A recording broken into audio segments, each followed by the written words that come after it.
Hello everyone, welcome back to our channel. So guys, आज के इस वीडियो में हम डिस्कस करेंगे कि क्या AIB 19 एग्ज़ाम जो है वो कंपलसरी है प्रैक्टिस करने के लिए इंडिया के अंदर। सो गाइस, जो भी अब आप लोग AIB एग्ज़ाम देते हो वो आप लोगों को जो है डाउट है कि क्या ये कंपलसरी है। जो कैंडिडेट अभी फाइनल ईयर में हैं या जो फाइनल ईयर में होंगे आगे, तो उनके लिए जो एग्ज़ाम है वो कंपलसरी है नहीं है। सो गाइज, अगर आप लोग ये एग्ज़ाम दे देते हो तो ज़्यादा बेटर है, बिकॉज इन फ्यूचर अगर आप लोगों को प्रैक्टिसिंग फील्ड में जाना है तो बाद में आप लोगों को AIB एग्ज़ाम देने की ज़रूरत नहीं पड़ेगी। ठीक है। सो जैसा कि आप सभी को पता है कि जो AIB एग्ज़ाम एक ऐसा एग्ज़ाम है जिसके अंदर जो है कोई एज लिमिट नहीं है, ना ही यहाँ पर अटेम्प्ट्स की लिमिट है कि आप लोग जो है सिर्फ एक कैंडिडेट सिर्फ दो ही बार एग्ज़ाम दे सकता है। ऐसा भी कुछ नहीं है, कुछ होता है रिक्वायरमेंट बट इसके अंदर नहीं है। सो गाइज़, यहाँ पर जो है अगर आप लोग अपना AIB एग्ज़ाम दे देते हो तो काफ़ी ज़्यादा बेटर है।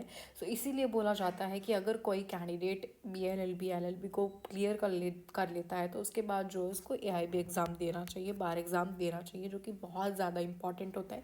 उससे जो है आप लोगों को अपनी लॉ की जो नॉलेज होती है उसका पता लगता है कि आप लोग को कितना पता है। अगर आप लोगों को प्रैक्टिसिंग फील्ड में जाना है तो आप लोगों को बिल्कुल देना चाहिए।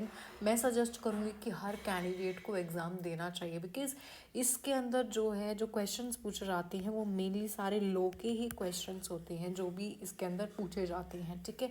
सो लॉ के अलावा इसके अंदर बाहर से कोई भी क्वेश्चन नहीं पूछा जाता है। जो भी आप लोगों के लॉ के सब्जेक्ट है, लाइक कॉन्स्टिट्यूशन हो गया, आप लोगों का एविडेंस हो गया, लॉ ऑफ कॉन्ट्रैक्ट हो गया, CPC CRPC जिनका नेम चेंज हो चुका है। सो गाइज, अगर आप लोगों को भी प्रैक्टिसिंग फील्ड में जाना है तो प्लीज़ अपना AIB 19 एग्ज़ाम दे दीजिए।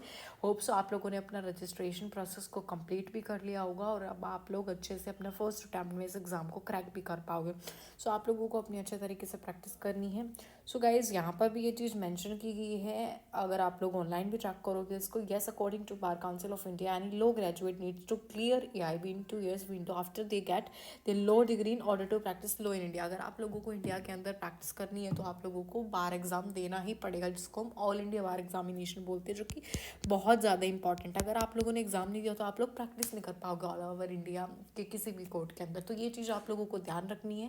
प्रैक्टिस करनी है तो आप लोगों को AIB एग्ज़ाम देना पड़ेगा, अगर नहीं भी करनी तो भी एग्ज़ाम देने में क्या बुराई। उससे जो आप लोगों की प्रैक्टिस होगी, आप लोगों को पता लगेगा कि किस तरीके के क्वेश्चन पूछे जाते हैं, नॉलेज है आप लोगों को कुछ वहाँ से गेन करने को मिलेगी। ऐसा तो है नहीं कि आप लोगों को वहाँ से कोई नॉलेज गेन करने को नहीं मिलेगी, बिकॉज आप लोग जो है उस एग्ज़ाम के लिए प्रिपरेशन करोगे तो आप लोगों को कुछ ना कुछ वहाँ से बेनिफिट होगा, कोई आप लोगों का नुकसान नहीं होगा। ठीक है।